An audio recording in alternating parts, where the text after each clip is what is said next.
ana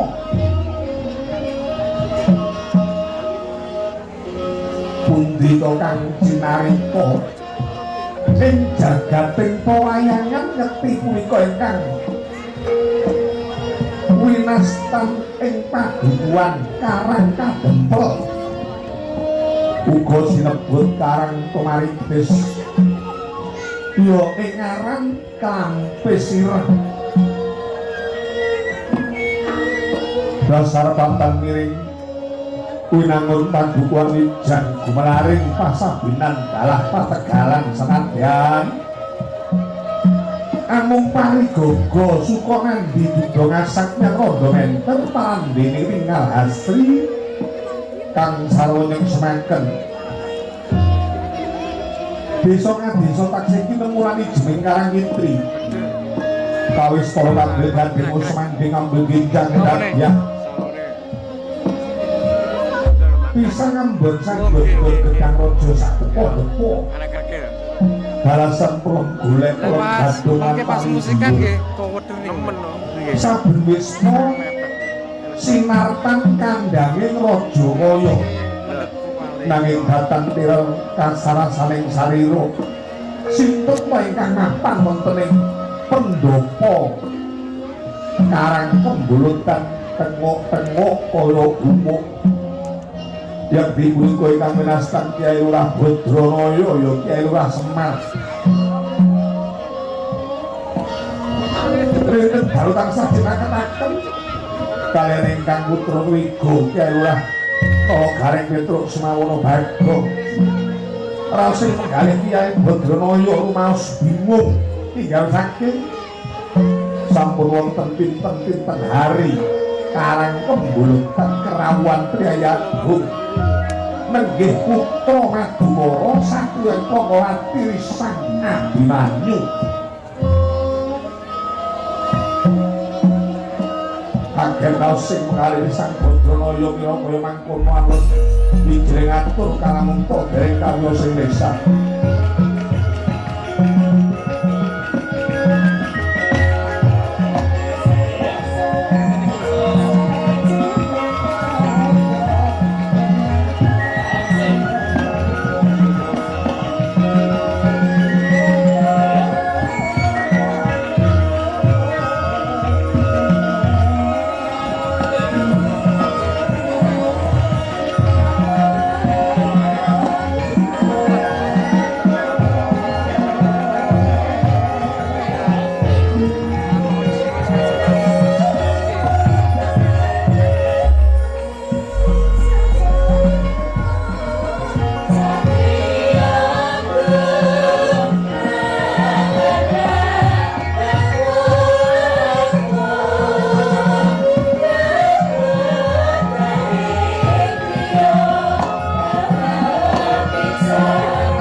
sekeco.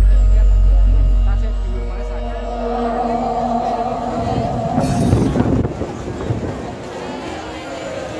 Lang-lang Ini kalau nggak kali-kali. ingkang umah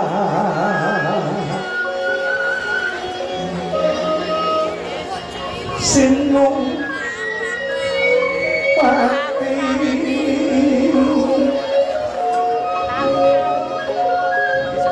sinung mati jagat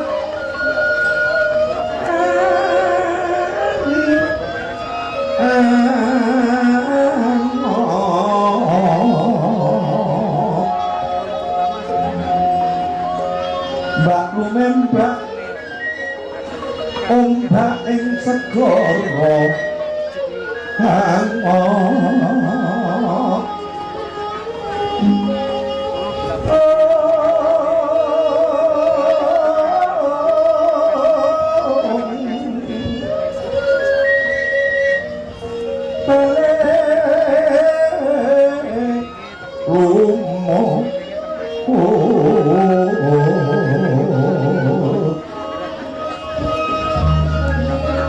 bale lumut abrak gandeng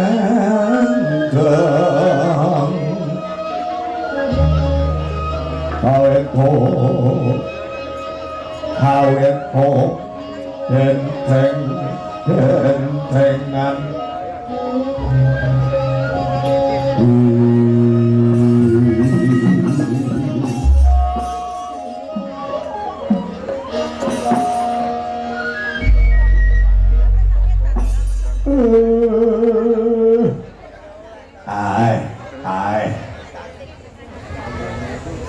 Bopo bendoro lanangku dewi mreget uget sadulita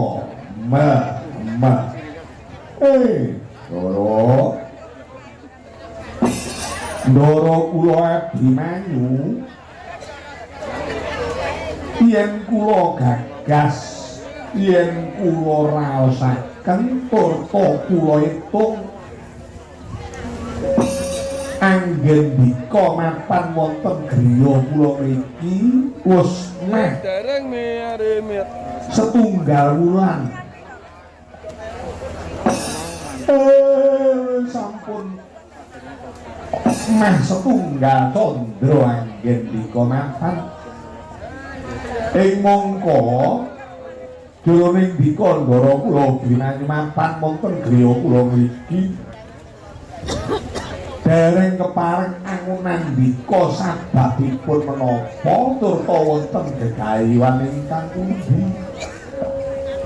kula niki sing duwe omah nggih bingung yen ana priyayi luhur yen ana tamu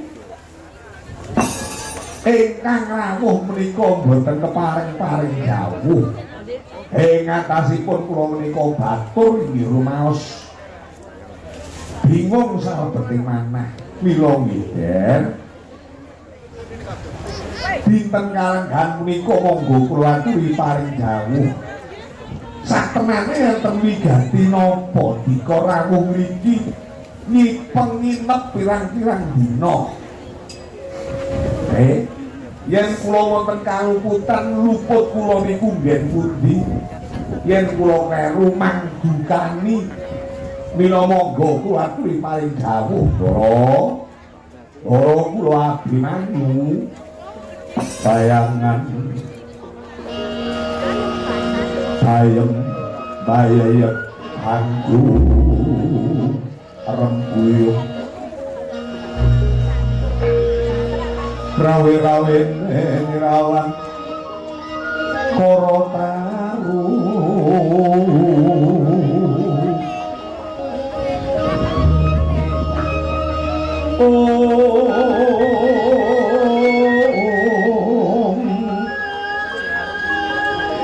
Kui karandang undang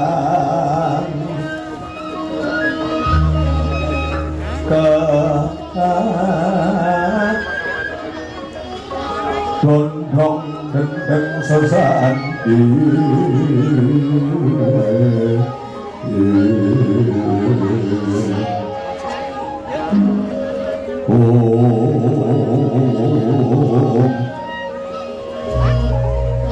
Dungdungan kude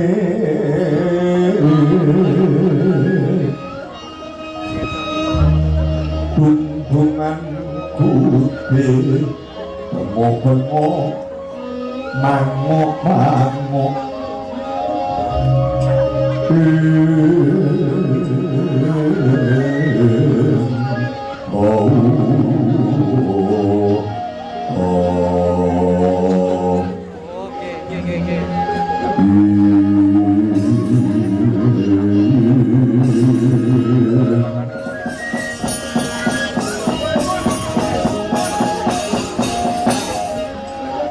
Ampun ngantos wonten raos sangga rugi. Ampun ngantos wonten penggalih ewuh pakewuh.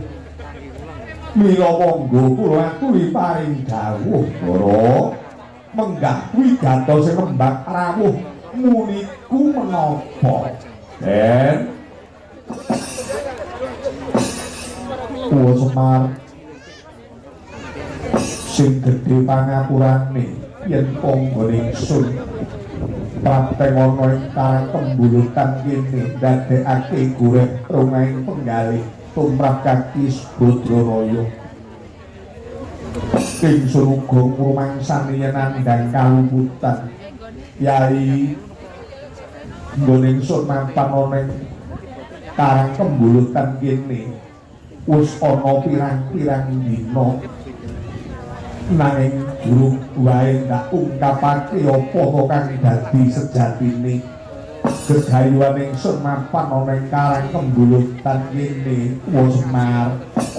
Mila kanthi ngaten iku kula niki nggih bingung ing atase daya kok ora ngejak omong-omongan karo sing duwe omah. Ya.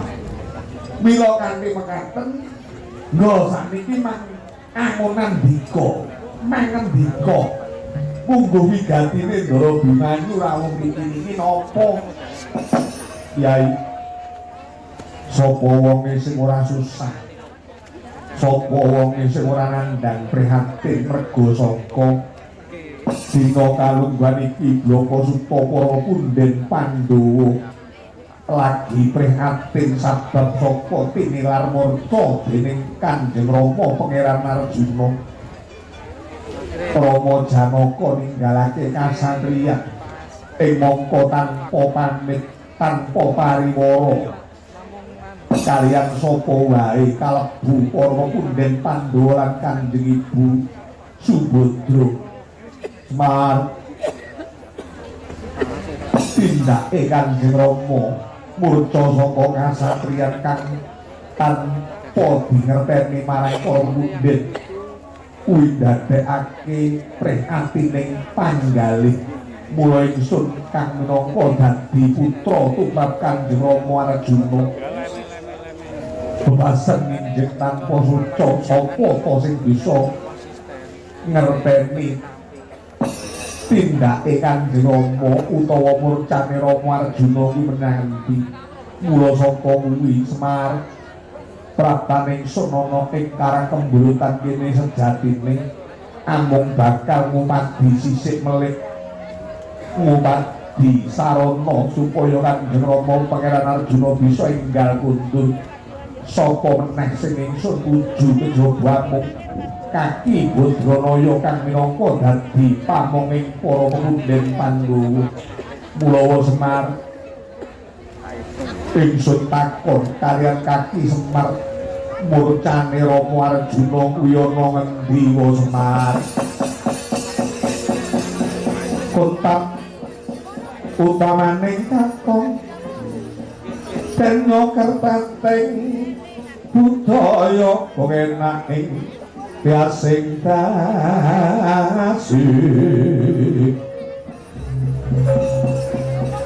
kang samyo pralada ing kayun narin brambek narpangama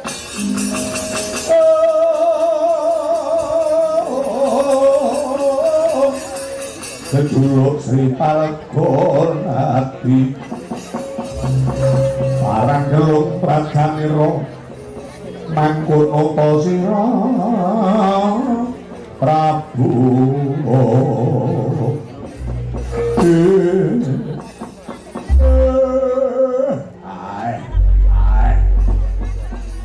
loro kula bimani dadi yen dika rawuh mriki niki goleki Rama Kundara Arjuna sing lunga saka kasatriyan kaya mangkono Yawa Semar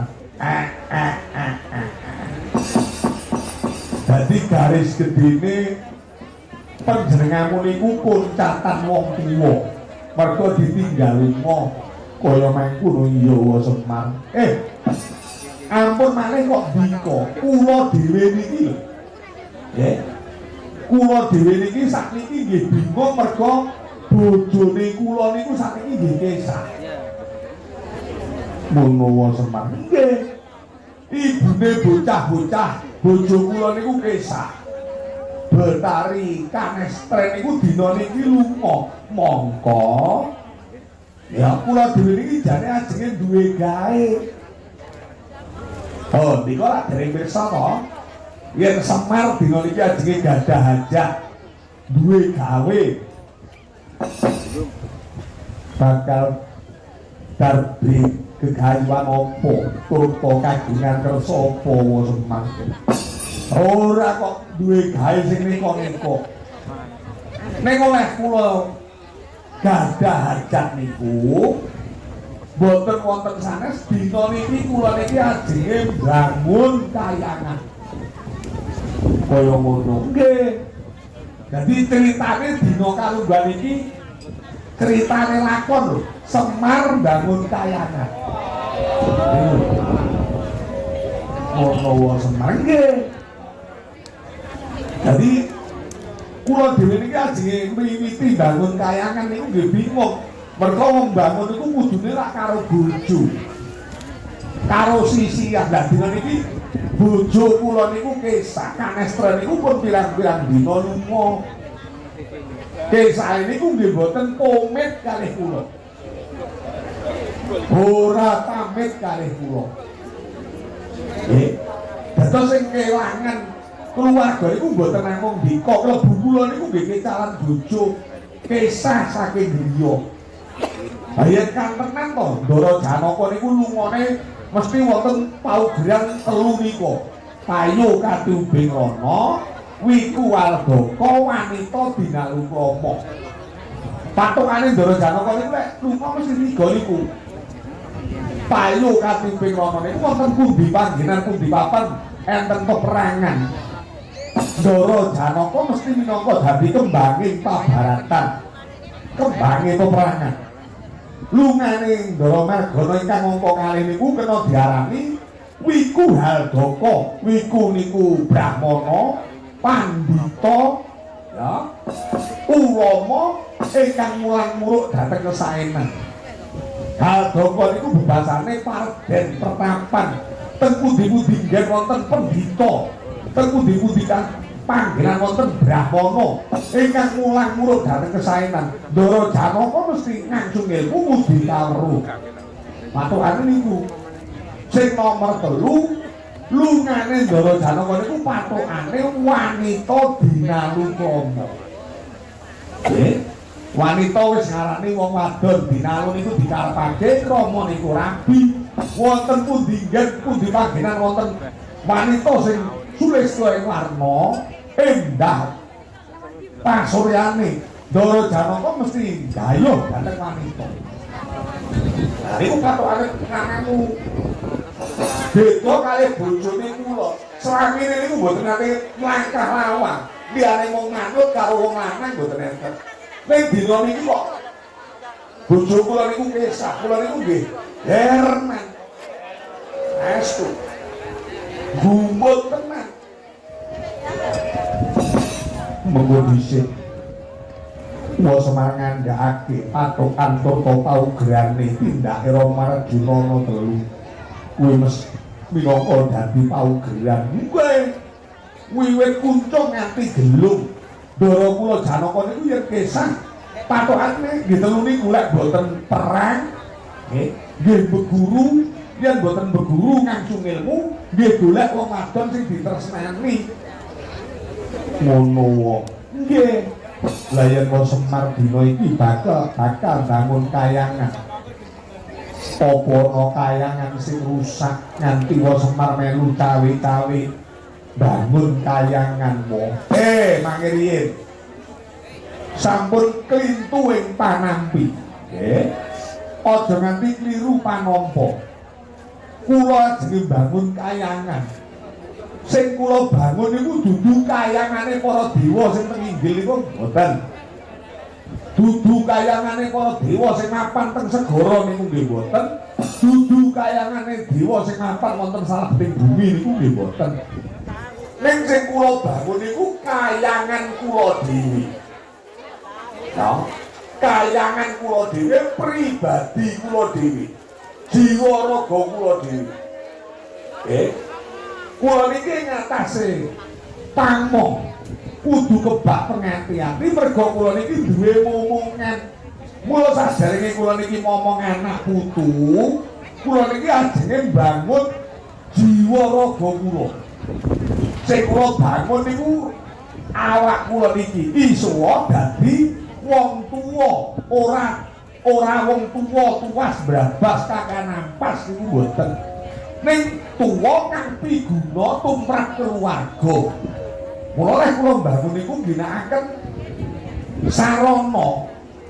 saranane kula mbangun kayangan niku wonten telu siji Semar nggunakake srana mbangun kayangan niku ajenge ngampil Pustaka Jamus Kalimasada kagungane Kang Sinuwun Prabu Untadewa kang angka kalih kula ajeng bangun kayangan niku nggunakake srana tumbak para welang lan payung tunggul naga niku sedaya kagungane Sinuwun Prabu Untadewa lan para Pandhawa ngono nggih mila dina niki kula kengenan Petruk kula ken ngambil pusaka telu niku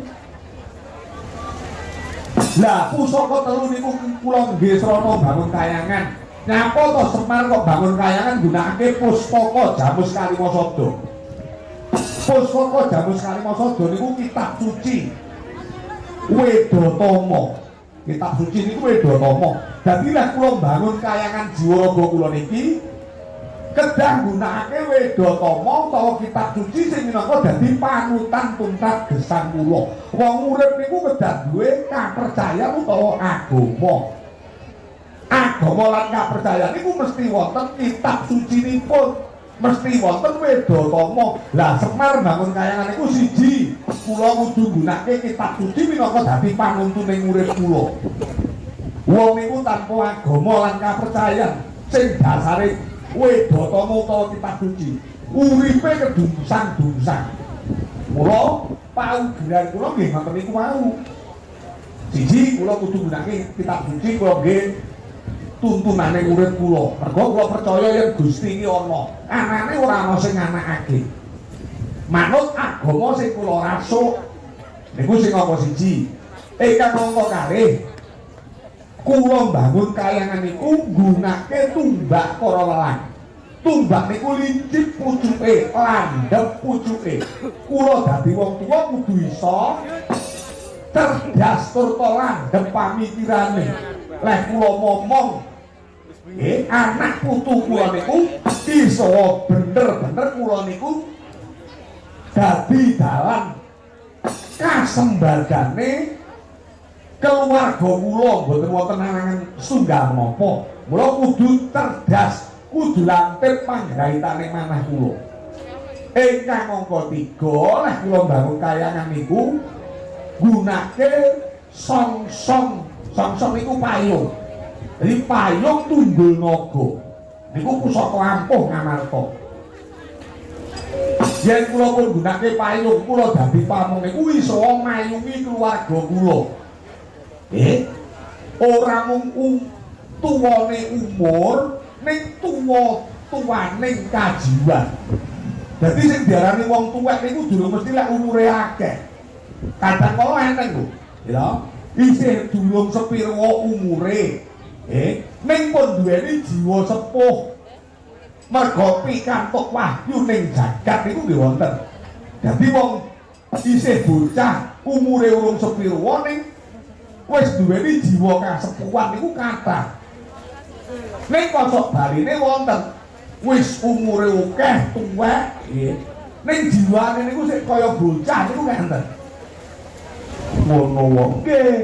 Dadi pathokane kasepuhan niku dudu umur. Bocah dadi wong tuwa jiwane ya akeh. Wong tuwa sing bocahi ngono nggih kathah. Mula kang nganti mekaten. Kula tak nyuwun wedal sedhik kemawon. Kula ajenge rembugan karo Petruk. Mergo Petruk niki kula kengken. Ngampil pusaka negari Ngamarta. Kula nggih paugeran bangun kayangan kula, sinambi kula ngenteni bojo kula teka. Ngono wae Semar monggo.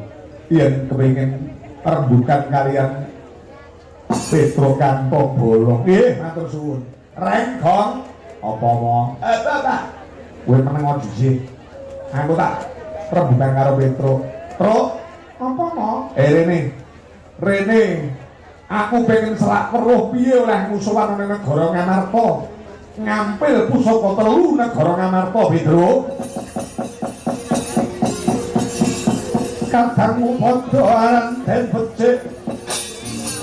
Besok hamandemo sares kang payetno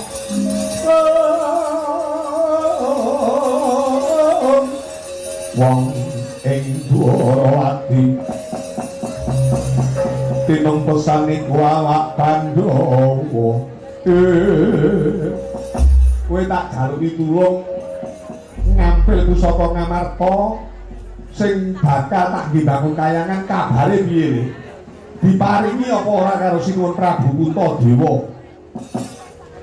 Mama aku dhewe iki ya bingung kok.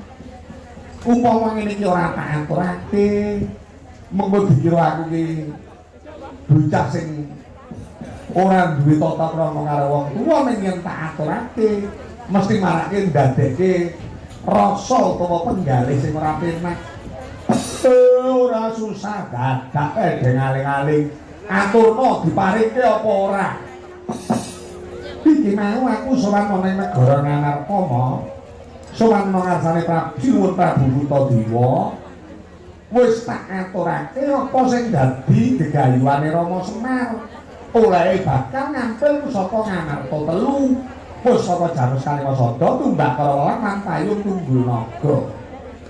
Kaya ngono terus diwenehke mengko dhisik aja takon diwenehke utawa ora ning barengi oleh kusuwane negara Ngamarta kuwi mau barengi karo rawuhe Priyayi Agung Ngastina dening Ngastina ki mau disulih sarirani dening Patih Sengkuni lan Begawan Durna tujuane padha karo kekarepane bapak Begawan Durna lan Patih Sengkuni kuwi uga bakal ngampil pusaka Ngamarta 3 tanpa beda sing bakal diambil dening bapak. Ngono to le iya mah. Terus diparingke sapa? Mengko dhisik. Sinuwun Prabu Puntadewa bingung to. Mergo ening bapak lan ening Patih Sengkuni lan Begawan Durna. Begawan Durna patur ana ngarsane Sinuwun Prabu Puntadewa lek ngampil pusaka kuwi mau jare nggih numbali negara Ngastina sing dina iki lagi ketaman pagebluk.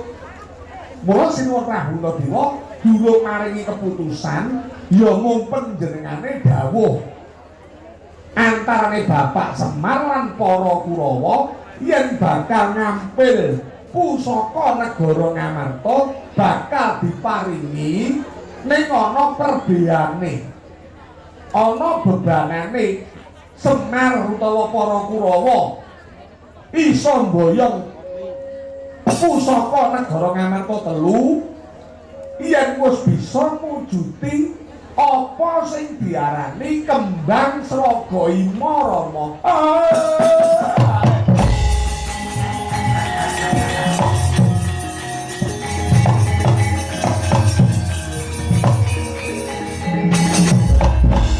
Gunjang ganjing langit gelap katon lergiling sanging alis risang maweh gandrung dadi aku urung diparingi pergawening Kurawa ya bakal ngampil pusaka dadi Sina Prabu Puntadewa ki priyayi sing wicaksana mengko yen diparingke para Kurawa panjenengane ya mikir Bapak Semar ki sapa yen mengko diparingi Bapak Semar panjenengane ya mikir Kurawa ki isih kulit daging uga isih sedulure dhewe mula kawicaksanane ingkang Sinuwun Prabu Puntadewa antarané Bapak lan Begawan Durna Patih Sengkuni endi sing iso mujudi kembang Sragayama ya kuwi sing bakal entuk boyong pusaka Ngamarta. Ya wis paham aku. Paham. Ndara Bimayu.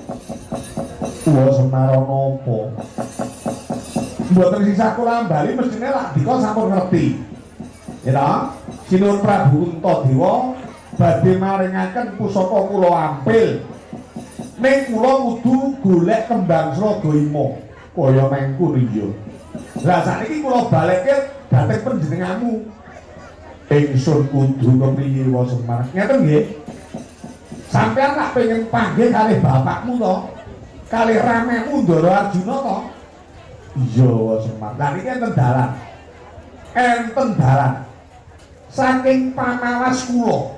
Ya, saking panggrahitaning raos kula. Ndika Ndara Bimanyu iso ketemu kalih Ndara Janaka titikane yen ndika Ndara Bimanyu pun iso nemokke kembang Sragayama niku saranane Gus.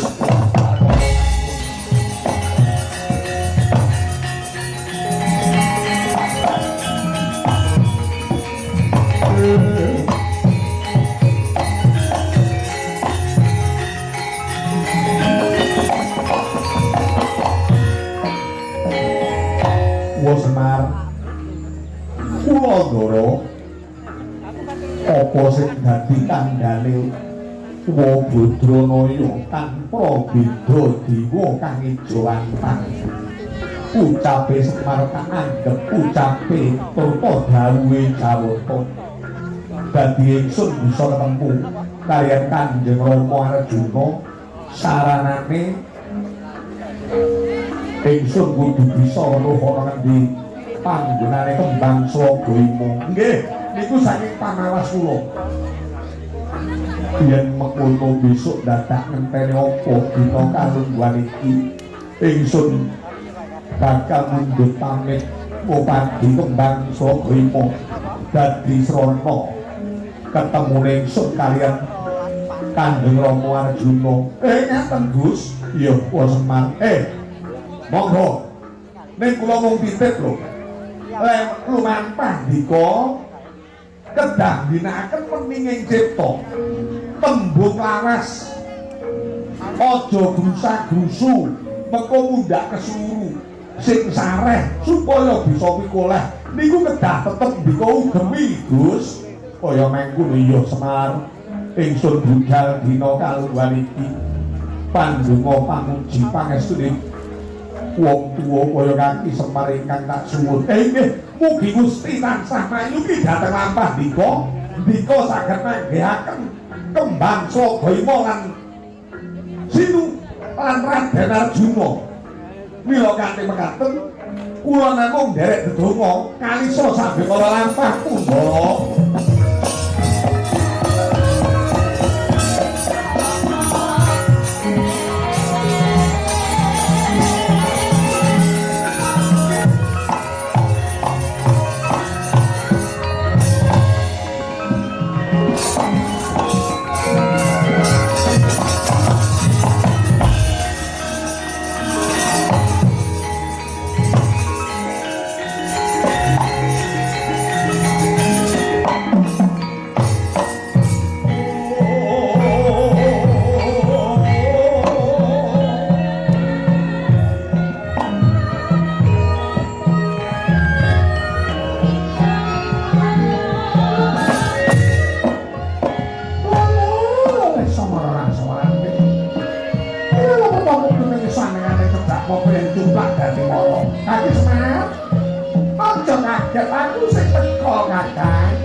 Kawan ngomong Duli.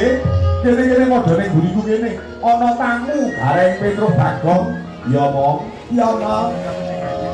Ah, nek tamu truk ayo.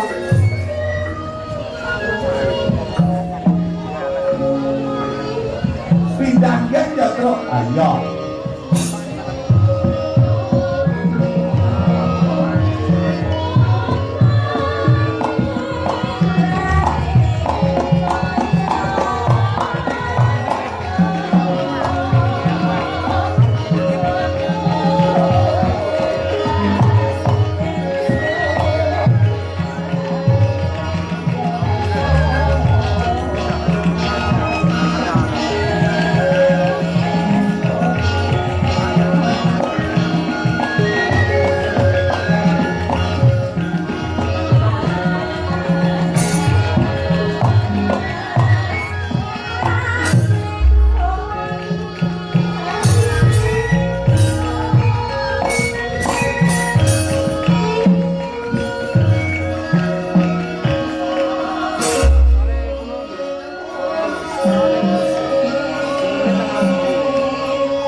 Begawan Durna Wektanapati Harya Sangguni boten kanyono-nyono nika sami rawuh wonten griya kula mriki sak rawuhmu kula ngaturaken sungkem bekti Begawan Durna lan Wektanapati Harya Sangguni iya Kakang Badranaya tak tampa pambagemu karo sakawane ngati iya Kakang tak tampa pambagene Kaki Badranaya gawe marming rasa niki wau enten apa sajake njalur gunung Nyadingaren boten wonten pariwara saderengipun Prayagung Ngastina rawuh mriki wonten wigati napa Parban lan Wektanapati Harya Sangguni Kakang Semar mestine ora susah tak ambali meneh Kaki Semar wis nampa ature Petruk apa dura nggih sampun sambung rapete babakan pusaka negara Ngamarta nggih sampun Petruk pun matur yen kula ajeng ngampil pusaka Ngamarta telu nggih menika pusaka Jamus Karimasada tunggak Karolan lan Payung Tunggul Naga ngarwi ndika inggih ngaten ajeng ngampil pusaka lah ayo kula saka kuwi dina kalungguhan iki aku pengen ngejak petong karo Kaki Badranaya Semar dene petungan iki aja nganti ana derdah aja nganti ana pasulayan mergo kabeh-kabeh mung pengen ngampil pusaka negara Ngamarta ha nggih mula kaya mangkono tak pasrahke karo Adi Juni Adipati Sengkuni ana apa Kakang wis tak lampari wis tak lambari saiki wong kali Adipati Sengkuni nggone kandha karo Kakang Semar kuwi iya ya Kakang Semar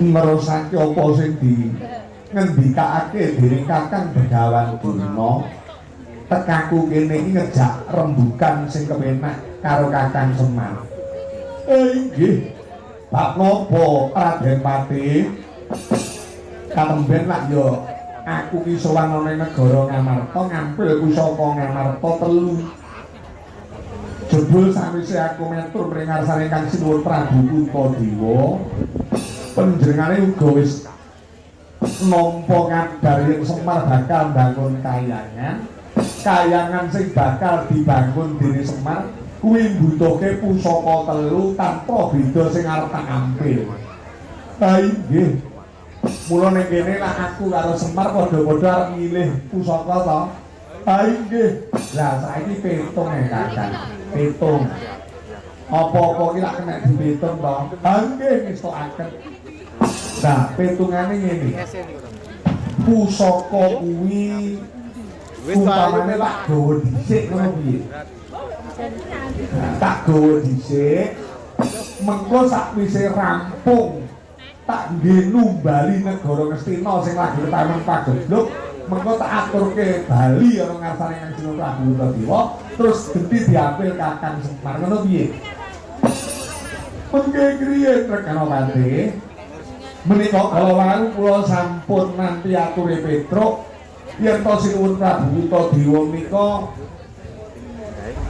badhe maringaken pusaka kaliyan sinten kemawon ingkang ngepenginaken ning wonten seranane kudu saged mujuti wujud kembang Sragayama niku sing dadi bebanane. Lah menika nanti kados pundi carane nggih tetep kula kaliyan Dika golek kembang Sragayama endi sing oleh kembang niku mengke dicaose wonten ngarsane Kang Sinuwun Prabu Wertadewa lajeng beto pusaka wis ora susah ngrembug perkara kembang di kembangnya regane pira lho jarine saiki ngene petung yen Kakang Semar iki mengko ngejak lelumban golek wujude kembang Sragayama saiki tak jak petung mengko yen Sragayama utawa kembang Sragayama iki mengko sing oleh aku umpamane aku ning pasar lho mergo iki aku nyebar wong-wong tak kon bubar ning pasar dhewe-dhewe golek kembang. Oh, mengko yen eneng sing jenenge kembang Sragayama tak boyong ning Ngastina, mengko yen sing oleh kembange aku Semar Raja Meri. Pusaka tak gawa dhisik. Nggih mboten napa-napa. Ning mengko lek pusakane iki sing oleh utawa kembange iki mengko sing oleh Semar. Umpamane Semar golek kembang oleh, ya ta? Aja dingge boyong pusaka ning kembange dhisik silihno aku. Penak ora? Yen kembange mengko sing oleh aku Semar aja nganti gelo ning lek kembange sing oleh Semar mengko wenehno aku. Penak to? Ngoten niku jenenge petung mripun. Lho. Aku petung ngene iki ya mergo eneng bebanane. Yen kembange mengko kok wenehke aku Semar tak wenehi ganti rugi. Oh. Duit pemantes. Karane duit pemantes. Tak tukune kembange pira? Yen perlu perbeyo enteke bangun kayangan iki pira? Tur aku dhewe iki ya gumun Kakang. Wong Semar iki omahe ora sepiro apik. Kok arep bangun kayangan iki piye narare?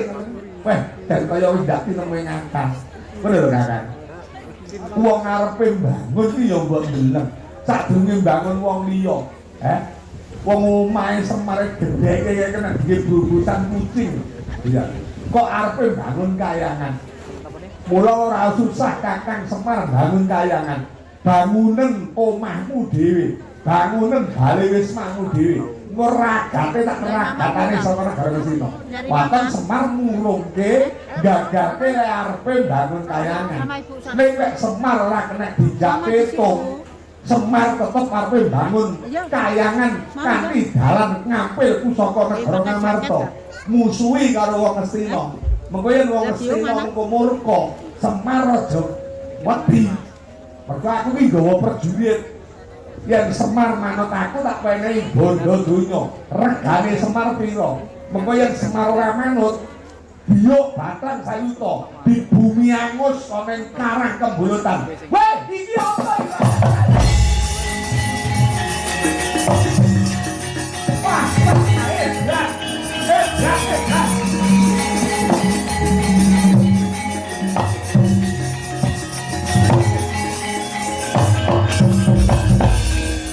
Kurang paper kenapa? Buko ya sini buko kamalingon. Umum atau melati.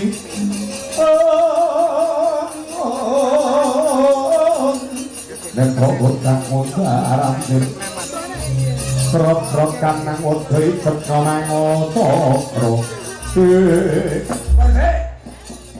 Rembukan ini orang sehat kita ini. Rembukan ini kita ini orang normal. Gong, gue harapin ngopo atau gengkok normal. Setengah disini Kang Wendro. Ini perkara itu kalau bapak. Aku Aku pengen karo ku kandhane pati sing muni jajal. Pisan meneh pati sing muni-muni yo jajal. Semar arep dituku regane pira? Wonten Semar murungke lek ape mbangun kayangan. Nah lho. Iya, Bagong. Wah, edian tenan. Pati kendel nang ape nuku bapakku. Lek kowe ape nuku bapakku ora gelem. Kok wenehi bondo donya? Kowe arepe bumi angus tegese kowe arepe ngrusak ana ing arah kembulutan kene. Ngono ya? Ngono ya? Iya, ah. Aku wis ngerti gegedane pati sing muni iki. Selawase yen dicapi ora kena. Mesti dadi menungso sing tandha.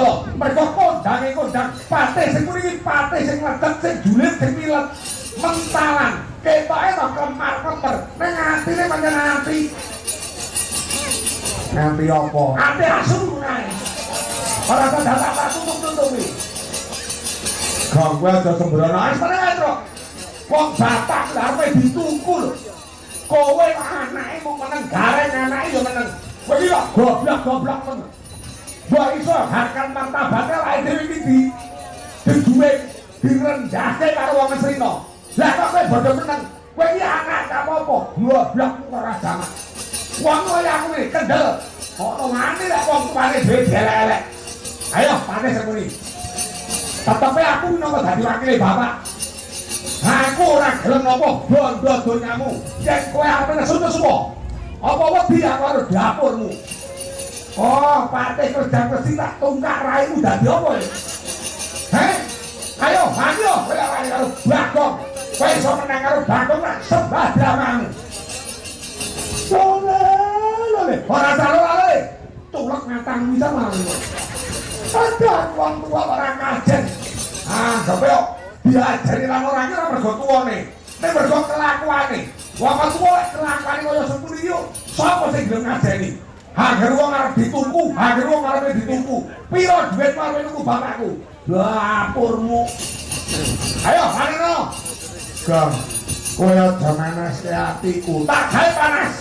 Lek kowe panas arep apa? Kowe aja takon dosa karep-karep sama takon. Ayo, aku apa?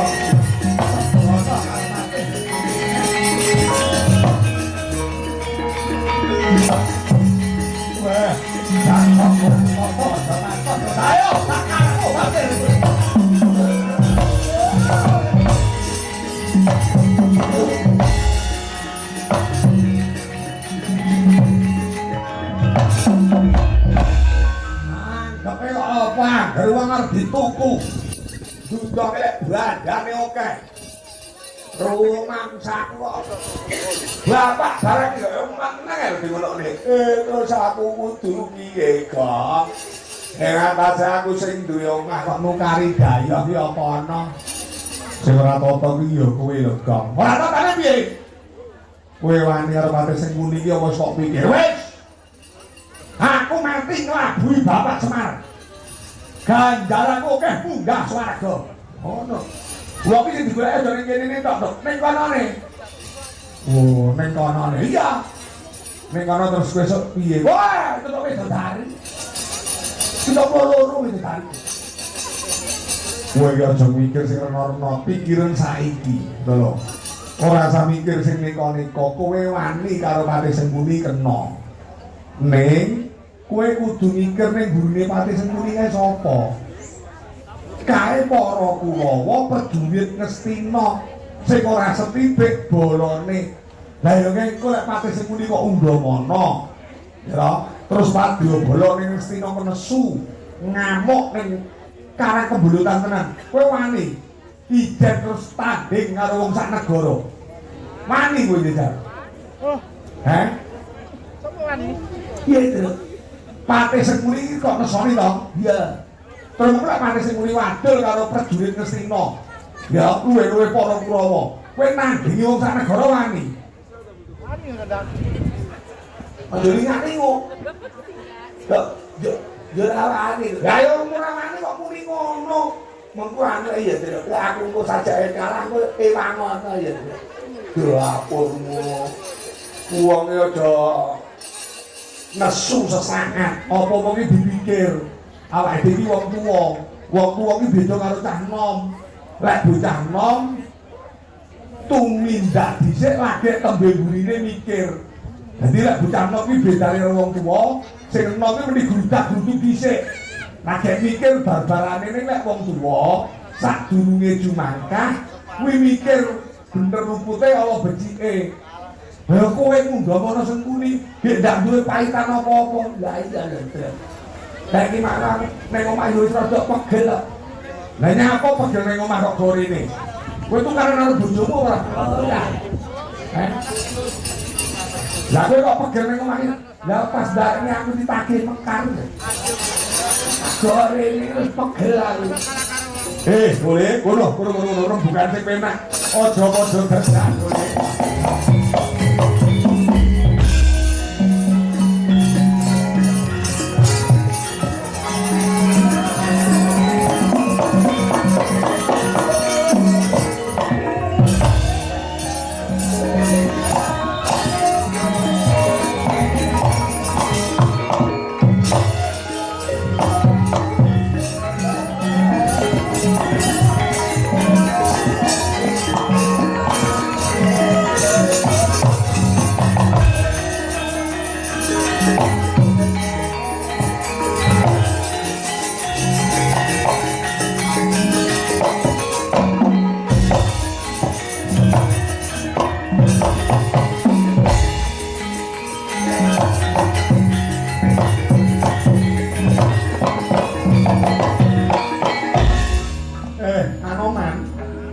Wonten jauh Kyai. Eneng apa ora tak timbali kok sajake mrene. Kowe tak kon njaga kahanane karo kembulutan. Eneng apa kowe mlayu rene? Kyai.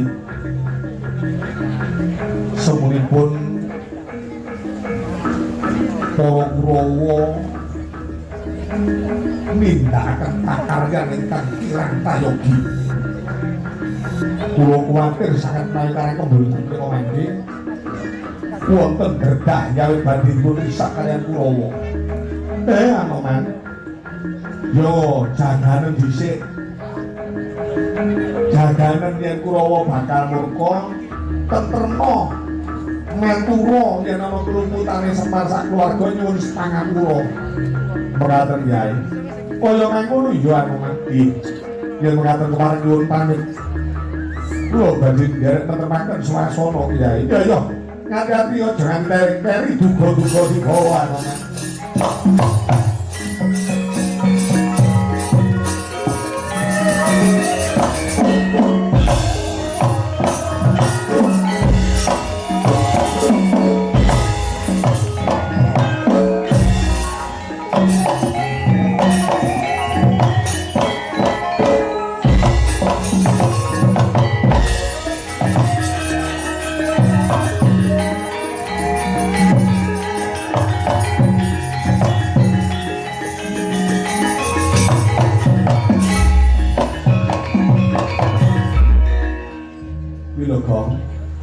Dampak oleh munesu karo pati sing kuni begawanan omen ya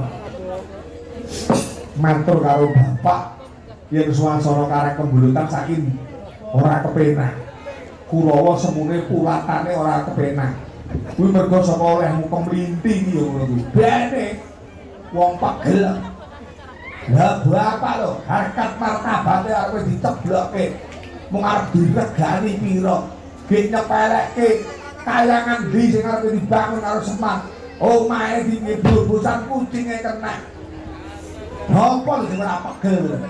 Ya pegel ning ya kudune diatasi bapak dhewe. Oh bedane wong tuwa kali anak iki ning kene iki lho. Ya aku anak tuh belani bapak. Hah? Sing kaya kene dianggep kliru ya monggo. Wis kowe. Ora usah padha dedah, kabeh mau. Wis kedadian. Dadi apa-apa iki wis kedadian. Isine mung draita yen bener kedadiane iki mau syukur menyang saling Gusti. Ning yen kliru lan nindakake kuwi nuwun pangapura. Maka manungsa iki duweni sifat angkara sandangane manungsa kuwi kala mangsa duweni rasa murka, duweni rasa pegel, duweni rasa getun. Kuwi ora kena diselaki mula kang kaya mangkono.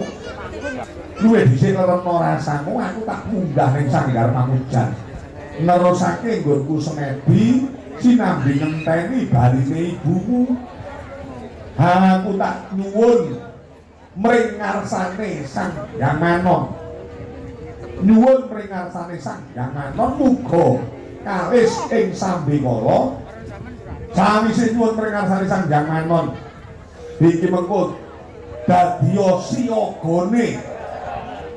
Dadya siyagane. Para sing padha nampar ning arah kembulutan. Ya mo, ya mo, ya Pak, derek Pak. Ayo Dewi. Kyai Semar Arso Amiwiti Karmane Sang Pamong Kamaminto Karsanya Yang Manon Sekian satu kok